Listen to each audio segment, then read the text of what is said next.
Hello friends, एक नई सच्ची कहानी के साथ सुप्रीम कोर्ट से अनुमति मिलने पर प्रकाशित की गई है 60 साल तक भारत में प्रतिबंधित रहा नथुराम गोडसे का अंतिम भाषण। मैंने गांधी को क्यों मारा। 30 जनवरी 1948 को नाथूराम गोडसे ने महात्मा गांधी की गोली मारकर हत्या कर दी थी, लेकिन नाथूराम गोडसे घटनास्थल से फरार नहीं हुए थे, बल्कि उन्होंने आत्मसमर्पण कर दिया। नथुराम गोडसे समेत 17 देशभक्तों पर गांधी की हत्या का मुकदमा चलाया गया। इस मुकदमे की सुनवाई के दरमियान न्यायमूर्ति खोसला से नाथुराम जी ने अपना वक्तव्य स्वयं पढ़कर जनता को सुनाने की अनुमति मांगी थी, जिसे न्यायमूर्ति ने स्वीकार कर लिया था। पर यह कोर्ट परिसर तक ही सीमित रह गई, क्योंकि सरकार ने नाथुराम के इस वक्तव्य पर प्रतिबंध लगा दिया था। लेकिन नाथुराम के छोटे भाई और गांधी की हत्या के सहअभियोगी गोपाल गोडसे ने 60 साल की लंबी कानूनी लड़ाई लड़ने के बाद सुप्रीम कोर्ट में विजय प्राप्त की और नाथुराम का वक्तव्य प्रकाशित किया गया। मैंने गांधी को क्यों मारा। नाथुराम गोडसे ने गांधी हत्या के पक्ष में अपनी 150 दलीलें न्यायालय के पक्ष समक्ष प्रस्तुति की। नाथुराम गोडसे के वक्तव्य कुछ मुख्य अंश। नाथुराम जी का विचार था कि गांधी की अहिंसा हिंदुओं को कायर बना देगी। कानपुर में गणेश शंकर विद्यार्थी को मुसलमानों ने निर्दयता से मार दिया था। महात्मा गांधी सभी हिंदुओं से गणेश शंकर विद्यार्थी की तरह अहिंसा के मार्ग पर चलकर बलिदान की बात करते थे। नथुराम गोडसे को भय था गांधी की अहिंसा वाली नीति हिंदुओं को कमजोर बना देगी और वे अपना अधिकार कभी प्राप्त नहीं कर पाएंगे। 1919 को अमृतसर के जलियांवाला बाग गोलीकांड के बाद से पूरा देश में ब्रिटिश हुकूमत के खिलाफ आक्रोश उफान पे था। भारतीय जनता इस नरसंहार के खलनायक जनरल डायर पर अभियोग चलाने की मंशा लेकर गांधी के पास गई, लेकिन गांधी ने भारतवासियों के इस आग्रह को समर्थन देने से साफ मना कर दिया। महात्मा गांधी ने खिलाफत आंदोलन का समर्थन करके भारतीय राजनीति में सांप्रदायिकता का जहर घोल दिया। महात्मा गांधी खुद को मुसलमानों का हितैषी की तरह पेश करते। वे केरल के मोपला मुसलमानों द्वारा वहां के 1500 हिंदुओं को मारने और 2000 से अधिक हिंदुओं को मुसलमान बनाए जाने की घटना का विरोध तक नहीं कर सके। कांग्रेस के त्रिपुरा अधिवेशन में नेताजी सुभाष चंद्र बोस को बहुमत से कांग्रेस अध्यक्ष चुन लिया गया, किंतु गांधी ने अपने प्रिय सीतारामैया का समर्थन कर रहे थे। गांधी ने सुभाष चंद्र बोस से जोर जबरदस्ती करके इस्तीफा देने के लिए मजबूर कर दिया। 23 मार्च 1931 को भगत सिंह, सुखदेव और राजगुरु को फांसी दे दी गई। पूरा देश इन वीर बालकों की फांसी को टालने के लिए महात्मा गांधी से प्रार्थना कर रहा था, लेकिन गांधी ने भगत सिंह की हिंसा को अनुचित ठहराते हुए देशवासियों की उस उचित मांग को अस्वीकार कर दिया। गांधी कश्मीर के हिंदू राजा हरि सिंह ने कहा कि कश्मीर मुस्लिम बहुल क्षेत्र है, अतः वहां का शासक को मुसलमान होना चाहिए। अतएव राजा हरि सिंह को शासन छोड़कर काशी जाकर प्रायश्चित करने, जबकि हैदराबाद के निजाम के शासन का गांधी जी ने समर्थन किया था, जबकि हैदराबाद हिंदू बहुल क्षेत्र था। गांधी जी की नीतियां धर्म के साथ बदलती रहती थी। उनकी मृत्यु के पश्चात सरदार पटेल ने सशक्त बलों के सहयोग से हैदराबाद को भारत में मिलाने का कार्य किया। गांधी के रहते ऐसा करना तो संभव नहीं होता। पाकिस्तान में हो रहे भीषण रक्तपात से किसी तरह से अपनी जान बचाकर भारत आने वाले विस्थापित हिंदुओं ने दिल्ली की खाली मस्जिदों में जब अस्थायी शरण ली, मुसलमानों ने मस्जिद में रहने वाले हिंदुओं का विरोध किया, जिसके आगे गांधी नतमस्तक हो गए थे।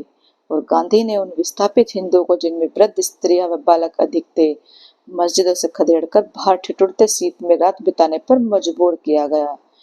महात्मा गांधी ने दिल्ली स्थित मंदिर में अपनी प्रार्थना सभा के दौरान नमाज पढ़ी, जिसका मंदिर के पुजारी से लेकर तमाम हिंदुओं ने विरोध किया, लेकिन गांधी ने इस विरोध को दरकिनार कर दिया। लेकिन महात्मा गांधी एक बार भी किसी मस्जिद में जाकर गीता का पाठ नहीं कर सके। लेकिन कांग्रेस में वल्लभ भाई पटेल का बहुमत से विजय प्राप्त हुई, किंतु गांधी अपनी जिद के कारण यह पद जवाहरलाल नेहरू को दिया गया। गांधी अपनी मांग को मनवाने के लिए अनशन, धरना, रूठना, किसी से बात न करना जैसी युक्तियों को अपनाकर अपना काम निकलवाने में माहिर थे। इसके लिए वो नीति अनीति का लेश मात्र विचार भी नहीं करते थे। 14 जून 1947 को दिल्ली में आयोजित अखिल भारतीय कांग्रेस समिति की बैठक में भारत विभाजन का प्रस्ताव अस्वीकृत होने वाला था, लेकिन गांधी ने वहां पहुंचकर प्रस्ताव का समर्थन करवाया। यह भी जब जबकि गांधी ने स्वयं यह कहा था कि देश का विभाजन उनकी लाश पर होगा। न सिर्फ देश का विभाजन हुआ बल्कि लाखों निर्दोष लोगों का कत्लेआम भी हुआ, लेकिन गांधी ने कुछ नहीं किया। धर्मनिरपेक्षता के नाम पर मुस्लिम तुष्टीकरण की नीति के जन्मदाता महात्मा गांधी थे।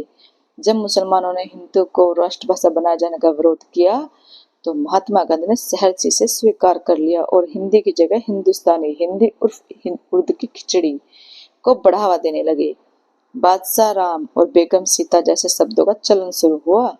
कुछ एक मुसलमान द्वारा वंदे मातरम गाने का विरोध करने पर महात्मा गांधी झुक गए और उस पावन गीत को भारत का राष्ट्रगान नहीं बनने दिया। गांधी ने अनेक अवसरों पर शिवजी, महाराणा प्रताप व गुरु गोविंद सिंह को पथभ्रष्ट देशभक्त कहा।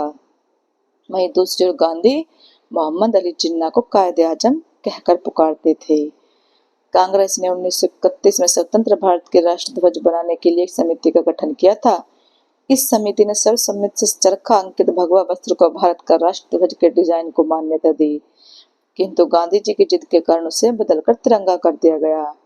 जब सरदार वल्लभ भाई पटेल के नेतृत्व में सोमनाथ मंदिर का सरकारी व्यय पर पुनर्निर्माण का प्रस्ताव पारित किया गया, तब गांधी जी, जो कि मंत्रिमंडल के सदस्य थे, भी ने सोमनाथ मंदिर पर सरकारी व्यय के प्रस्ताव को निरस्त करवाया और 13 जनवरी 1948 को आमरण अनशन के माध्यम से सरकार पर दिल्ली की मस्जिदों का सरकारी खर्चे से पुनर्निर्माण करने के लिए दबाव डाला। भारत को स्वतंत्रता के बाद पाकिस्तान को एक समझौते के तहत 75 करोड़ रुपए देने थे। भारत ने 20 करोड़ रुपए भी दे दिए थे, लेकिन इसी बीच 22 अक्टूबर 1947 को पाकिस्तान ने कश्मीर पर आक्रमण कर दिया। केंद्रीय मंत्रिमंडल ने आक्रमण से शुद्ध होकर 55 करोड़ की राशि न देने का निर्णय किया, जिसका महात्मा गांधी ने विरोध भी किया और आमरण अनशन शुरू कर दिया, जिसके परिणाम स्वरूप 55 करोड़ की राशि भारत ने पाकिस्तान को दी।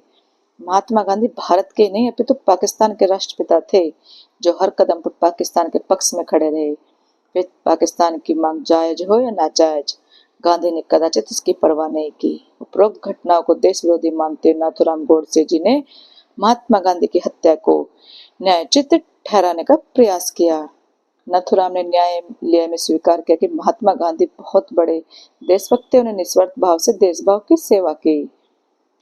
मैं उनका बहुत आदर करता हूँ, लेकिन किसी भी देशभक्त को देश के टुकड़े करने के एक संप्रदाय के साथ पक्षपात करने की अनुमति तो नहीं दे सकता हूँ। गांधी की हत्या के सिवा मेरे पास तो कोई दूसरा उपाय नहीं था। नाथूराम गोडसे जी द्वारा अदालत में दिए बयान के मुख्य अंश, मैंने गांधी को नहीं मारा है, मैंने गांधी का वध किया है। वो मेरे दुश्मन तो नहीं थे, परंतु उनके निर्णय राष्ट्र के लिए घातक से साबित हो रहे थे। जब व्यक्ति के पास कोई रास्ता न बचे तब वह मजबूरी में सही कार्य के लिए गलत रास्ता अपनाता है। मुस्लिम लीग और पाकिस्तान निर्माण की गलत नीति के प्रति गांधी की सकारात्मक प्रतिक्रिया ने ही मुझे मजबूर किया। पाकिस्तान को 55 करोड़ का भुगतान करने की गैर वाजिब मांग को लेकर गांधी अनशन पर बैठे। बंटवारे में पाकिस्तान से आ रहे हिंदुओं की आपबीती और दुर्दशा ने मुझे हिला के रख दिया था।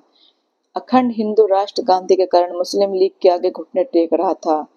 बेटी के सामने मां को खंडित होकर टुकड़ों में बंटना, विभाजित होना असहनीय था। अपनी ही धरती पर हम परदेसी बन गए थे। मुस्लिम लीग की सारी गलत मांगों को गांधी मानते जा रहे थे। मैंने ये निर्णय किया कि भारत मां को अब और विखंडित और दयनीय स्थिति में नहीं होने देना है, तो मुझे गांधी को मारना ही होगा, और मैंने इसलिए गांधी को मारा। मुझे पता है इसके लिए मुझे फांसी ही होगी और मैं इसके लिए भी तैयार हूँ। और हाँ, यदि मातृभूमि की रक्षा करना अपराध है तो मैं यह अपराध बार बार करूंगा, हर बार करूंगा, और जब तक सिंध नदी पुनः अखंड हिंद में न बहने लगे तब तक मेरी अस्थियों का विसर्जन भी नहीं करना। मुझे फांसी देते वक्त मेरे एक हाथ में केसरिया ध्वज और दूसरे हाथ में अखंड भारत का नक्शा हो। मैं फांसी चढ़ते वक्त अखंड भारत की जय जयकार बोलना चाहूंगा। हे भारत माँ, मुझे दुख है मैं तेरी इतनी ही सेवा कर पाया। नाथूराम गोडसे। तो दोस्तों, कैसी लगी आपको ये कहानी? अच्छी लगी तो प्लीज लाइक, कमेंट और शेयर करना और चैनल को सब्सक्राइब करना। Thank you.